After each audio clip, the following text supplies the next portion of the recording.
Good evening, everyone. My name is Íris Sævarsdóttir, and I'm representing the United Nations Sustainable Development Goals Youth Council. Today, I'm going to talk about children's and teens' mental health and how a better education system can improve it. But before I get into that, I think it is amazing what we're doing right now, talking about this mind shift that needs to happen to make a change.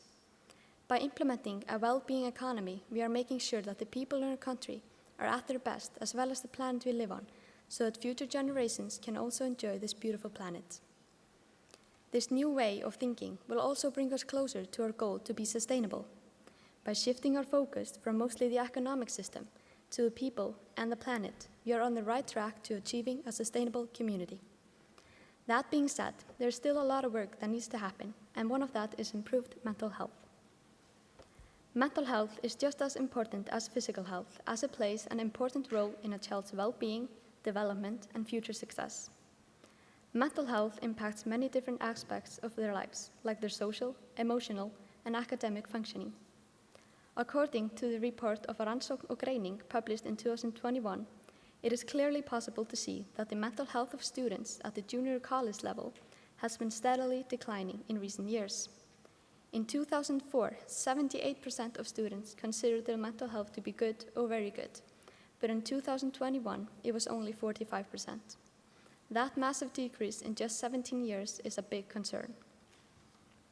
If we look at the grade school level, we can see that in 2018, 62% of girls in 9th grade say that their mental health is good or very good, but in 2022, only 46% of girls said the same. Boys' mental health seems to be better than girls', but in 2018, 74% of boys said that their mental health was good or very good, but in 2022, it was down to 71%. Even though that isn't big of a decrease, it is still concerning. But with these numbers, we can see that there's definitely something that needs to be improved. As I said before, decreased mental health has a negative effect on many aspects of children's lives. So it is important that those who are struggling can get the help they need. It is important to be able to intervene as soon as possible, but that is hard since waiting lists involving children are way too long. In September 2020, there were about 1,193 children throughout the country waiting after diagnosis or treatment for mental and psychological problems. That are way too many children, and it is something that needs to change. In that work, we need to make sure that children are consulted and given the opportunity to state their views and that they are listened to. There are a lot of ways to improve the overall well-being of children, but we need to figure them out.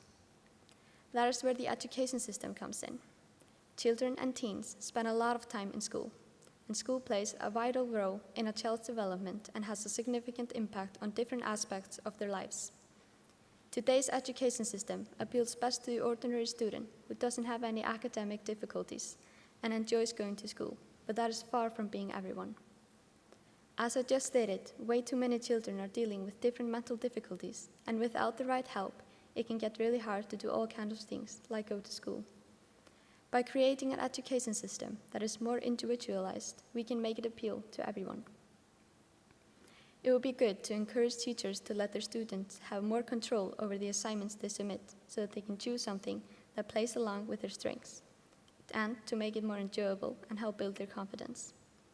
It is important that students don't feel pressure from the school system to be like ordinary people and are instead encouraged to find their strengths and use them. In this way, innovation can be encouraged, and since it is children that are going to come up with solutions to problems of the future, we need a program that allows for the development that is taking place. By incorporating mental health awareness into the curriculum, we can help students have the knowledge and skills to understand their feelings and overall well-being. If we encourage open discussion about mental health, we can create a supportive and inclusive environment where everyone can feel good in. Additionally, schools should have mental health resources available that could look like having a licensed therapist that the students could reach out to if needed. That means that children could get easy access to therapy in a timely manner since many can't afford it or the waiting time is too long. In conclusion, by prioritizing mental health in the education system, we can create a safe and empowering environment for children and young adults. With a combination of mental health awareness, resources, and support, we can improve the mental health of children and teens. by investing in the mental health of youth, we can create a brighter and more sustainable future for everyone. Thank you.